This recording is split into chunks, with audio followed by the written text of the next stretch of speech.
क्या आप जानते हैं कि महाभारत के युद्ध में एक ऐसा योद्धा भी था जो मात्र 3 बाणों से पूरे युद्ध का अंत कर सकता था? वह न अर्जुन थे, न पितामह भीष्म और न ही अंगराज कर्ण।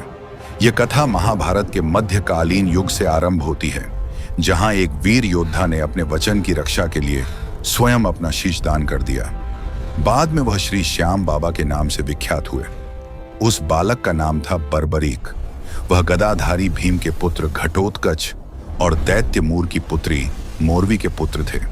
बचपन से ही असाधारण शक्ति और वीरता से परिपूर्ण बर्बरीक ने युद्ध विद्या का ज्ञान अपनी माता और स्वयं श्री कृष्ण से प्राप्त किया। गहन तपस्या के पश्चात उन्होंने नवदुर्गा को प्रसन्न किया, जिनसे उन्हें 3 अमोघ बाण प्राप्त हुए। इसी कारण वे 3 बाणधारी के नाम से प्रसिद्ध हुए। इसके अतिरिक्त अग्निदेव ने उन्हें ऐसा दिव्य धनुष प्रदान किया जो तीनों लोकों में विजय दिलाने में सक्षम था। जब कौरव और पांडवों के बीच युद्ध अपरिहार्य हुआ तो बर्बरीक भी युद्ध में सम्मिलित होना चाहते थे। अपनी माता से आशीर्वाद लेने पर उन्होंने प्रतिज्ञा की वे सदैव हारे हुए पक्ष का साथ देंगे। अपने इस वचन की रक्षा हेतु वे 3 बाण और धनुष लेकर कुरुक्षेत्र की ओर प्रस्थान किए। रास्ते में सर्वव्यापी श्री कृष्ण ब्राह्मण रूप में उपस्थित हुए और उन्होंने बर्बरीक की क्षमता जाननी चाहिए। उन्होंने हंसते हुए पूछा, सिर्फ 3 बाणों से युद्ध लड़ने आए हो? बर्बरीक ने उत्तर दिया कि एक ही बाण समस्त शत्रु सेना का अंत कर देगा और फिर वापस तूनीर में लौट आएगा। यदि तीनों बाणों का प्रयोग हुआ तो पूरा ब्रह्मांड विनष्ट हो जाएगा। कृष्ण ने चुनौती दी कि पास के पीपल वृक्ष के सभी पत्तों को वेध कर दिखाए। बर्बरीक ने एक बाण निकाला, स्मरण किया और बाण ने क्षण भर में सभी पत्तों को भेद दिया। पर कृष्ण ने एक पत्ता अपने पैर के नीचे छिपा लिया था। बाण उस पत्ते के इर्द गिर्द चक्कर लगाने लगा। बर्बरीक बोले, अपने पैर हटा लें, अन्यथा यह बाण पैर को भी भेद देगा। इस पर ब्राह्मण रूपी श्री कृष्ण ने दान मांगा। बर्बरीक ने वचन दिया, मांगिए क्या चाहिए। कृष्ण ने शीश का दान मांग लिया। क्षण भर को वे अचंभित हुए, पर वचन से पीछे नहीं हट सकते थे।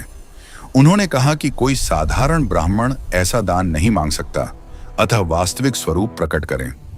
श्री कृष्ण ने अपना रूप प्रकट किया और कारण बताया। युद्ध पूर्व पूजन के लिए तीनों लोकों के सर्वश्रेष्ठ क्षत्रिय के शीश की आहुति आवश्यक थी।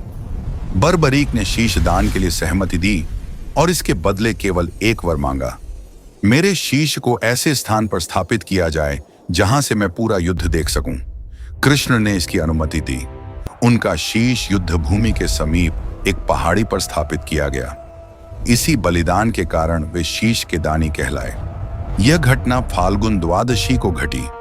युद्ध समाप्ति के बाद पांडवों में विवाद हुआ कि विजय का श्रेय किसे मिले। कृष्ण ने कहा कि निर्णायक तो बर्बरीक का शीश होगा, क्योंकि वही संपूर्ण युद्ध का साक्षी है। बर्बरीक के शीश ने उत्तर दिया, विजय का श्रेय श्री कृष्ण को है।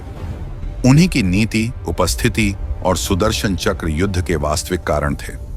उन्हें युद्ध में केवल कृष्ण का सुदर्शन चक्र दिखा, जो शत्रुओं का संहार कर रहा था।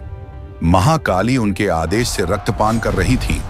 कृष्ण उनके बलिदान से प्रसन्न हुए और वरदान दिया, कलयुग में तुम श्याम नाम से पूजे जाओगे, क्योंकि उस युग में हारे हुए का साथ देने वाला ही श्याम कहलाने योग्य होगा। उनका शीश खाटू नगर, वर्तमान राजस्थान के सीकर जिले में दफनाया गया। इसीलिए आज उन्हें खाटू श्याम बाबा के नाम से पूजा जाता है।